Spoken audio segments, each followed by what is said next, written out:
Hello hi welcome नमस्ते। मेरा नाम ऋतिक और आज हम फिर से बात करने वाले हैं एक और इंटरेस्टिंग कंसेप्ट की। तो ये वीडियो उन बच्चों के लिए मोस्ट इंपॉर्टेंट है जिनका बीए प्रोग्राम में सेकंड सेमेस्टर का एग्जाम अब होने वाला है। तो मैंने एक सीरीज शुरू करी थी स्टैटिस्टिक्स फॉर इकोनॉमिक्स के लिए, ठीक है। उसके ऊपर काफ़ी वीडियोस डल भी चुकी हैं। उम्मीद है आपको हर एक टॉपिक अच्छे से क्लियर हो रहा होगा। फिर भी कोई भी डाउट, कोई भी क्वेरी रह जाए किसी भी वीडियो में, आप नीचे कमेंट बॉक्स में कमेंट डाल देना। मैं कोशिश करूंगा उस क्वेरी को जितनी जल्दी उसके रिजोल्व करने की। और अगर वीडियो पसंद आई तो वीडियो को लाइक करना और चैनल को सब्सक्राइब कर देना और अपने उन ग्रुप्स में वीडियो को शेयर कर देना जिन बच्चों का एग्जाम अब होने वाला है। तो चलो फिर शुरुआत करते हैं फिर एक और इंटरेस्टिंग वीडियो के साथ, जहां पे हम बात करेंगे measures of variability. Last video हमने बात करी थी क्वार्टाइल, परसेंटाइल और डेकाइल के ऊपर, यानी कि मेजर ऑफ सेंट्रल टेंडेंसी के दूसरे मेथड्स के ऊपर। आई बात समझ में। इस मेथड में बात करेंगे मेजर्स ऑफ वेरिएबिलिटी। बात है भाई वेरिएबिलिटी का मतलब क्या होता है। काफी इंटरेस्टिंग कंसेप्ट है, आपको बड़ा मजा आएगा समझने में कि वेरिएबिलिटी का मतलब क्या होता है। पहले कुछ डाटा लेते हैं, ठीक है भाई। ये है डिलीवरी टाइम। अब किस चीज का डिलीवरी टाइम? दो रेस्टोरेंट्स का, ठीक है। एक है हमारा पप्पू का ढाबा, एक हमारा झप्पू का ढाबा। दो ढाबे हैं, ये भाई दोनों पिज्जा डिलीवर करते हैं। आई बात समझ में। और उनका डाटा दे रखा है किसका? टाइमिंग का, कि कितने कितने मिनट लेते हैं। रेस्टोरेंट में ए में देखो 42, 50, 47, 43, 52, 55, 40, ये वो मिनट्स हैं जो रेस्टोरेंट ए लेता है एक पिज्जा को अपनी मंजिल तक पहुंचाने के लिए। और यह रेस्टोरेंट भी 47, 32, 70, 55, 65, 35, 25, भाई कुछ पता ही नहीं है। कभी 25 मिनट, कभी 70 मिनट। आई मेरी बात समझ में। तो भाई ये है रेस्टोरेंट बी, यानी कि झप्पू का ढाबा, दोनों पिज्जा ही डिलीवर करते हैं। आई बात समझो। और ये है टाइमिंग का गैप। अब बात है वेरिएबिलिटी का मतलब क्या होता है मेरे भाई। वेरिएबिलिटी का मतलब है, पहले मैं आपको एक चीज समझाता हूँ। पहले आप यहाँ पे मीन निकालो, फिर ऐसे आगे बात करेंगे। तो पहले मैंने मीन निकाला रेस्टोरेंट ई का। क्या निकाला मैंने? मीन। अब मीन निकालने का फॉर्मूला तो आप सबको पता ही होगा, हमने इतनी वीडियोस के ऊपर बात की है मीन निकालने के ऊपर। तो एक्स बार, यानी कि मीन निकालना है। मीन कैसे निकालोगे? इन सारे ऑब्जर्वेशन का सम कर दो। तो सबका सम करने गया मैं, तो मैंने क्या देखा? 5 और 2 7, 7 और 3 10, 10 और 7 17, 17 और 2 19, 19 का 9 हो गया और एक कैरी 4 और 1 5, 5 और 5 10, 10 और 5 15, 15 और 4 19, 19 और 4 कितने हो गए? 19 और 23, 23 और 5 28, 28 और 4 हो गए 32, यानी कि आ गया 329। ये आ गया। इसको मैंने फिर 7 से कर दिया डिवाइड।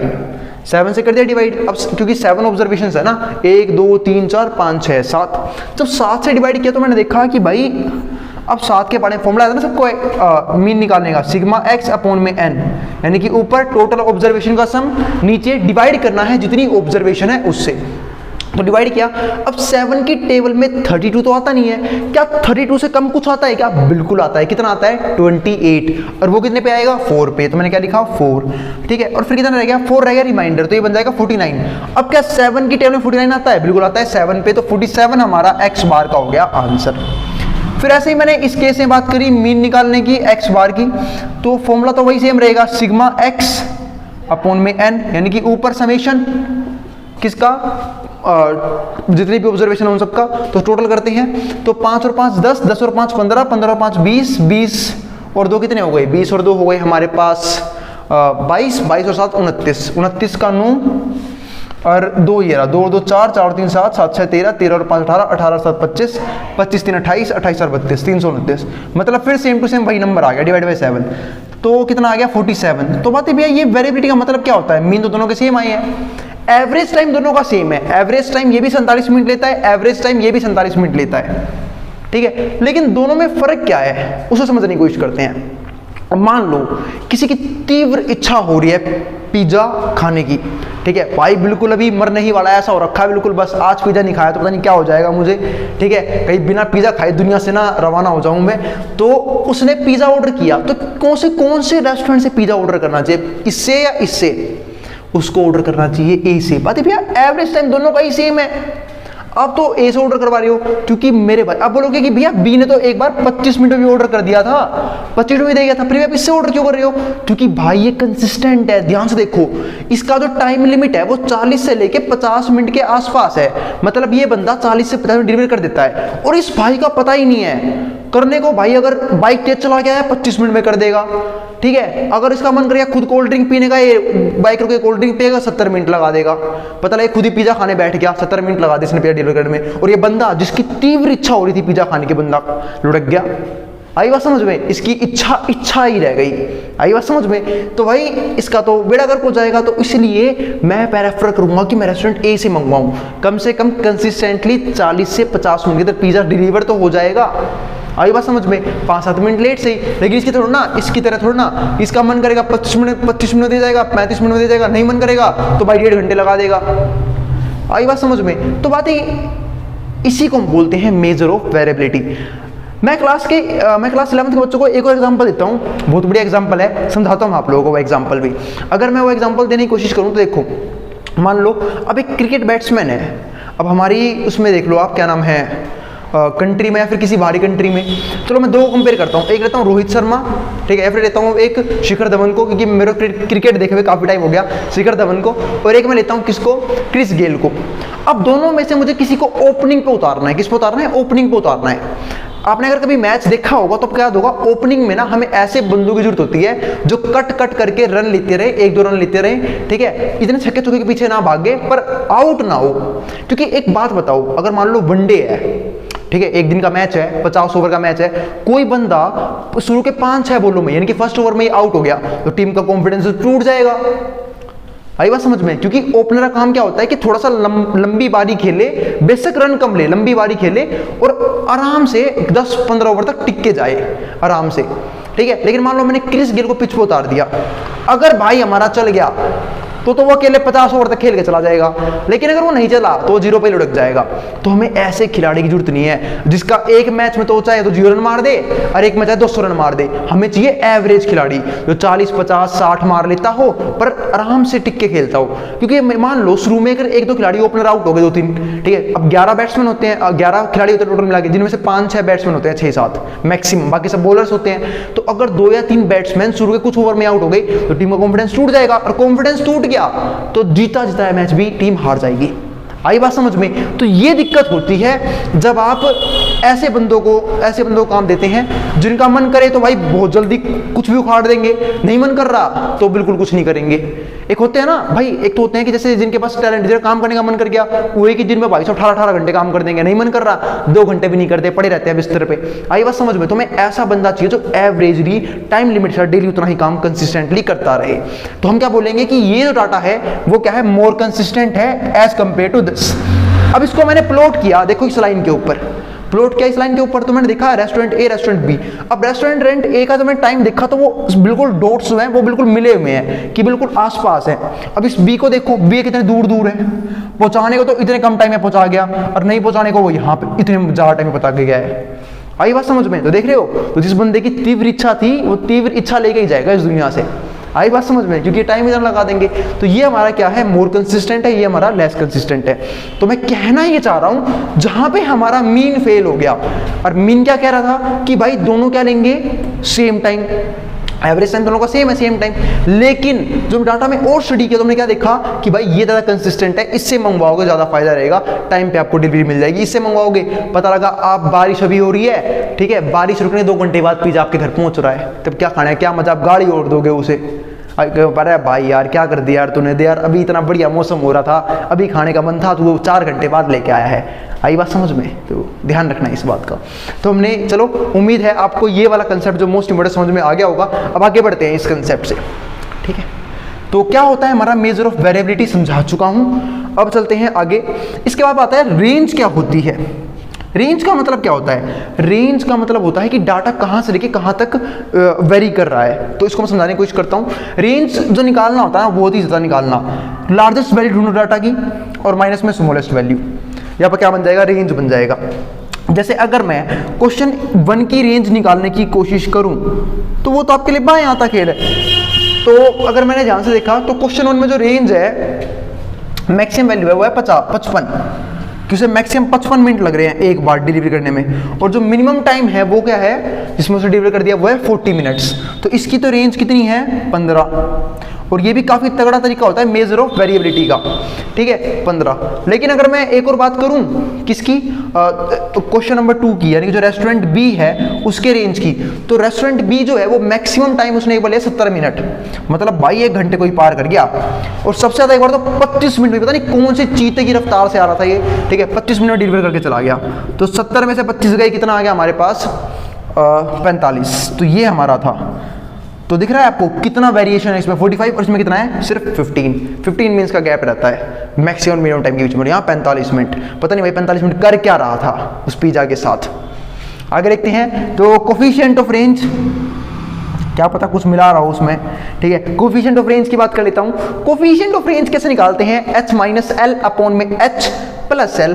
बातें भैया ये h माइनस एल अपॉन में h plus L coefficient of range ये होता क्या है, तो भाई मेरे ये एक फॉर्मूला होता है कोफिशिएंट ऑफ रेंज निकालने का, h माइनस एल मतलब नीचे तो ऊपर आप रखोगे जो आपने रेंज निकाला है वही हाईएस्ट माइनस लोएस्ट, जैसे यहाँ पे 15 है और नीचे क्या आएगा h प्लस एल, तो 40 प्लस में 55 कितना हो जाएगा हमारा यहाँ पे 50 40 90 95।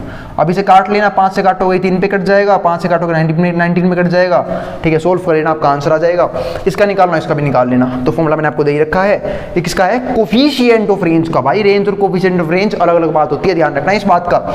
इसके बाद एक तरीका वो होता है क्वार्टाइल की हेल्प से रेंज निकालने का, ये एक और तरीका होता है। इसमें आपको कुछ नहीं करना, Q3 निकाल लेना और माइनस कर देना Q1, ठीक है। अब बातें भी हमें से Q3 Q1 निकालना आता ही नहीं, तो मेरे भाई मैंने पिछली वीडियो डाली है क्वार्टाइल के ऊपर, जिसने अब तक वो ना देखी हो, मैं उसका लिंक बाई टैप पे लगा दूंगा, आप आराम से जाके वाली वीडियो देख सकते हैं। जस्ट इससे पिछली वाली वीडियो जो ये है अभी भी आई बात समझ में। आगे देखते हैं, तो inter quartile range Q3 minus Q1, ठीक है। तो क्या मैं Q3 निकालने की कोशिश करूं, चलो आपके लिए मैं इस क्वेश्चन में निकाल देता हूं Q3, ठीक है। वीडियो थोड़ी सी लंबी हो जाएगी पर कोई दिक्कत नहीं है, हम एक चीज़ और सीख लेंगे इस वीडियो में भी, Q3 निकालना सीख लेते हैं। Q3 हमारा क्या होता है, ध्यान रखना, Q3 को हम बोलते हैं अपर क्वार्टाइल, Q3 को हम अपर क्वार्टाइल भी बोलते हैं। इसका जो फॉर्मूला होता है वो होता है 3 मल्टीप्लाई में n+1/4 टर्म, ठीक है। अब डाटा में देखो, ये है हमारे पास डाटा, ठीक है। मैं सिर्फ रेस्टोरेंट ए के लिए निकाल के दिखाऊंगा आपको, ठीक है। रेस्टोरेंट बी का आप खुद निकाल लेना। अब अगर मैं Q3 निकालने की बात कर रहा हूँ तो डाटा को पहले आपको अरेंज करना होगा किसमें, या तो असेंडिंग ऑर्डर में या फिर डिसेंडिंग ऑर्डर में, यानी कि या तो घटते क्रम में या फिर बढ़ते क्रम में। तो मैं इसे बढ़ते क्रम में ऑर्डर मतलब लगा रहा हूँ। तो पहले देखना है सबसे छोटी वाली कौन सी, इसमें 40 और फिर 40 के बाद कौन सी है, 40 के बाद 42 के बाद 43 के बाद 47 के बाद 50 के बाद 52 के बाद 55। ऑलमोस्ट 7 के 7 डाटा जो हैं वो यहाँ पे एडजस्ट हो चुके हैं, ठीक है। तो कितना था यहाँ पे, n कितना है, नंबर ऑफ ऑब्जर्वेशन, n की जगह नंबर ऑफ ऑब्जर्वेशन 7 है यहाँ पे। तो यहाँ पे क्या हो जाएगा 7 + 1 8 है ना, 7 + 1 8, 8/4 2 और 2 3 6, यानी कि जो भी 6th नंबर होगा वो हमारा क्या होगा Q3। तो 6th नंबर कौन सा है, 1 2 3 4 5 6, कितना आया 52, ये आ गया, ठीक है। अगर अब मैं बात करूं Q1 की, तो Q1 का जो फॉर्मूला होता है वो तो सिंपल होता है n+1/4। बात भैया यहाँ पे 1 से मल्टीप्लाई नहीं होगा, अरे मेरे भाई 1 से मल्टीप्लाई करूं चाहे ना करूं क्या फर्क पड़ेगा। n की जगह कितना आ गया हमारे पास यहाँ पे 7 + 1 8, 8/4 2, यानी कि सेकंड नंबर। तो सेकंड नंबर की यहाँ पे वैल्यू पुट कर दो। सेकंड नंबर पर कौन सा है, फर्स्ट सेकंड 42। भाई साहब गदर मचा देंगे यहाँ तो हम। अब यहाँ देखते हैं, इंटर क्वार्टाइल रेंज निकालनी थी, Q3 माइनस Q1 फॉर्मूला आ गया 52 माइनस में 42। और इसी बात पे वीडियो पे एक लाइक तो बनता है। हमारा आंसर आ चुका है 10। यहाँ मैंने थोड़ी सी मेहनत और कर दी आपके लिए, Q3 Q1 दोबारा निकाल के दिखा दिया सेम डाटा का। आई बात समझ में। चलते हैं फिर वीडियो के नेक्स्ट पार्ट पे, जहां हम समझेंगे स्टैंडर्ड डेविएशन और वेरिएंस को। अब बात है क्या होता है ये स्टैंडर्ड डेविएशन एंड वेरिएंस और किस काम आता है, ये भी मेजर ऑफ वेरिएबिलिटी का पार्ट है, स्टैंडर्ड डेविएशन और वेरिएंस। अब बात है निकलता कैसे है, उसके ऊपर थोड़ी सी बात करते हैं। वेरिएंस कैसे आएगा, इसका फॉर्मूला आपके सामने लिखा हुआ है, सिग्मा xi माइनस में x बार का होल स्क्वायर अपॉन में n। अब थोड़ा सा ध्यान समझते हैं, क्वेश्चन समझाने की कोशिश करते हैं। तो फॉर्मूला है वेरिएंस निकालने का, ठीक है। और ये इसको हम बोलते हैं सिग्मा का स्क्वायर, सिग्मा का सिंबल होता है ये, ठीक है। सिग्मा हम ऐसे भी बनाते हैं और सिग्मा हम ऐसे भी बनाते हैं, आई बात समझ में। तो ये वेरिएंस को दिखाने का फॉर्मूला होता है, सिंबल होता है सिग्मा का स्क्वायर। और स्टैंडर्ड डेविएशन होता है वेरिएंस का रूट, यानी कि सिग्मा सिर्फ, क्योंकि जब रूट लगाऊंगा मैं इसके ऊपर स्क्वायर से क्या होता है, रूट कट जाएगा, क्योंकि स्क्वायर और रूट आपस में क्या होते हैं, इनवर्स फंक्शन। ध्यान रखना है इस वाली बात का भी। तो चलो हम आगे चलते हैं। इस क्वेश्चन से मैं आपको निकाल के दिखाऊंगा और सारे क्वेश्चन हम करेंगे इसी पप्पू के ढाबे से। पप्पू का ढाबा हमने पकड़ा हुआ है यहाँ पे। अब यहाँ देखते हैं हमारे पास जो xi है वो क्या है, 42, 50 और फिर है 47, 43 और 52 और 55 और क्या है 40, ये आ गया। ठीक है, एक्स आई आ गया हमारे पास। अगर मैं बात करूं निकालने की क्या, एक्स आई माइनस में एक्स बार, तो हम वो निकालने की कोशिश करते हैं। तो उससे पहले मुझे एक्स बार निकालना होगा। क्या मैंने एक्स बार निकाला हुआ है? बिल्कुल निकाला हुआ है। फिर मत निकालने बैठ जाना यार, जब निकाल रखा है तो क्यों निकालोगे, सॉरी। ठीक है, जब निकाल रखा है दोबारा क्यों निकालोगे। तो हमने एक्स बार निकाल रखा है, कहाँ पे, ये रहा। तो बहुत बढ़िया, अब आप बड़े हो चुके हो और साथ साथ समझदार भी हो चुके हो, तो फटाफट स्मार्ट तरीके से क्वेश्चन को डील करने की कोशिश करेंगे। तो 42 माइनस में 47 कितना हो जाएगा, 42 माइनस में 47 हो जाएगा हमारा। माइनस में देखो एक्स आई माइनस एक्स बार लिखा हुआ है, तो 42 में से 47 गया, माइनस का 5। क्यों? क्योंकि 42 में से 47 माइनस हो रहा है मेरे भाई, छोटे में से बड़ी चीज माइनस हो रही है। 50 में से गया 47, अब की बार 3 आएगा। 47 में से गया 47, कितना आ गया 0। 43 में से घट गया 47, फिर नेगेटिव आएगा -4, ध्यान रखना इस बात का। फिर 2 में से 47 गया, कितना आ गया हमारे पास 5, है ना, 5 आ जाएगा। 55 में से 47 गया, कितना आ गया 8 आ गया। और 40 में से गया हमारा 47, कितना आएगा माइनस का 7, ये आ गया। मैंने देखा -7 -4 -11 -11 -5 -16 और 8 और 5 13 और 3 16, यानी कि अगर मैंने सीधा ऐड कर दूं 0 हो जाएगा, नाश हो जाएगा। लेकिन हमें क्या चाहिए, हमें चाहिए एक्स आई माइनस एक्स बार के होल स्क्वायर का समेशन। तो पहले मुझे इसका होल स्क्वायर नहीं करना पड़ेगा, तो आप होल स्क्वायर करो फटाफट। तो एक्स आई माइनस में एक्स बार और इसका होल स्क्वायर, यानी कि इन सबके नंबर को स्क्वायर करना है हमें। तो -5 का स्क्वायर क्या हो जाएगा 25, 3 का स्क्वायर 9, 0 का स्क्वायर 0, -4 का स्क्वायर 16, 5 का स्क्वायर फिर से 25, 8 का स्क्वायर 64 और 7 का स्क्वायर 49। ये आ गया हमारे पास एक्स आई माइनस एक्स बार का होल स्क्वायर। अब टोटल करते हैं इसका। टोटल किया मैंने 9 और 4 कितना हो गया 13, 13 और 5 कितने होते हैं 18, 18 और 6 18 और 6 हो गए हमारे 24, 24 और 9 कितने हो गए 33, 33 और 5 38, 38 का 8 ये रहा, 3 ये रहा, तो 3 और 2 5, 5 और 1 6, 6 और 2 8, 8 और 10 कितने हो गए हमारे 18। तो ये आ गया हमारे पास 188। तो हमारे पास सिग्मा एक्स आई माइनस एक्स बार का होल स्क्वायर मौजूद है। अब सीधा इस फॉर्मूले पुट कर देंगे, कितना आ गया 188 और डिवाइड बाय कितने नंबर थे, ये 7 नंबर थे, 7 नंबर थे, डिवाइड कर दो। तो 7 से डिवाइड करूंगा, 7 की टेबल में 18 तो आता नहीं है, 18 से कम क्या आता है, 18 से कम आता है 14, 14 कितने पे आएगा हमारे पास 2 पे। भाई अब लॉन्ग डिवीजन वाली बात नहीं रहेगी, अब आप लोग बड़े हो चुके हो, सिंपल ऐसे भी कर सकते हो। हाँ फिर भी किसी को समझ में नहीं आ रहा, आप लॉन्ग डिवीजन कैलकुलेट सकते हो, कोई दिक्कत नहीं है, क्योंकि उससे भी यही बात बनेगी। 188 है, 7 से डिवाइड करूंगा, 14 आएगा कितने पे 2 पे, ठीक है, 4 रहेगा रिमाइंडर 48, अब इससे कम क्या आएगा फिर से 42, वो कितने पे आएगा 6 पे, यानी कि 6 आ गया, फिर 6 रहेगा। अब 0 लूंगा, अब 0 फ्री में तो आता नहीं है, मुफ्त में तो मिल नहीं रहा, ठीक है, तो भाई पॉइंट लगा देंगे। और कौन कहता है 0 की वैल्यू नहीं होती है, ठीक है, 1 के आगे लगा के देखो 1 का 10 बन जाता है, और 10 के आगे लगा के देखो 10 का 100 बन जाता है। आई बात समझ में, बस नंबरों के आगे लगना चाहिए, 0 की वैल्यू अपना भी बढ़ती रहती है।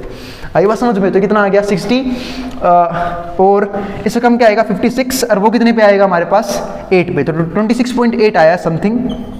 ये आ गया हमारे पास क्या वेरिएंस, क्या आ चुका ये वेरिएंस। अगर आपको स्टैंडर्ड डेविएशन निकालना है, यानी कि अगर आपको ये निकालना है तो इसके ऊपर रूट चढ़ा दो 26.8, और ध्यान रखना अब 26 के आसपास किसका स्क्वायर रूट पता है कि आपको, बिल्कुल 25 का पता है, 25 रूट 5 होता है, क्योंकि 5 का स्क्वायर होता है 25, तो इसका आंसर आएगा 5.1 समथिंग, ठीक है, अपना सोल्व कर लेना, अप्रोक्सीमेट आंसर यही आएगा, और अप्रोक्सीमेट लिख देना किसके लिए, स्टैंडर्ड डेविएशन के लिए। तो मैंने यहीं से आप लोगों को एक चीज और समझा दी, वो क्या कि भैया स्टैंडर्ड डेविएशन और वेरिएंस क्या होता है और कैसे निकालते हैं। आई बात समझ में, मिलते हैं फिर अगली वीडियो में, जहां पे हम और इंटरेस्टिंग कंसेप्ट्स के ऊपर बात करेंगे, और शायद मेरे हिसाब से अगली वीडियो इस चैप्टर की आखिरी वीडियो होगी, क्योंकि चैप्टर काफी लंबा था। उम्मीद है आपको हर एक चीज समझ में आ गई होगी। इसके बाद ना, इस चैप्टर के बाद, मतलब इस वीडियो के बाद एक और वीडियो बनेगी, उसके बाद हमारी प्रोबेबिलिटी शुरू हो जाएगी, ठीक है, स्टैट का कंसेप्ट थोड़ा कम हो जाएगा, प्रोबेबिलिटी बढ़ जाएगी, खासकर 2-3 चैप्टरों में तो प्रोबेबिलिटी पढ़ेंगे हम। आई बात समझ में, और जल्दी निपटा देंगे सारे चैप्टर को, जिसको जो उतारना है स्क्रीनशॉट ले सकता है, मैं हट रहा हूं बोर्ड के सामने से। और हाँ, अगर वीडियो पसंद आई हो ना भाई, तो वीडियो को लाइक करना और चैनल को सब्सक्राइब करना बिल्कुल ना भूलें। मिलेंगे फिर अगली वीडियो में, जिसको जो उतारना है वो उतार सकता है।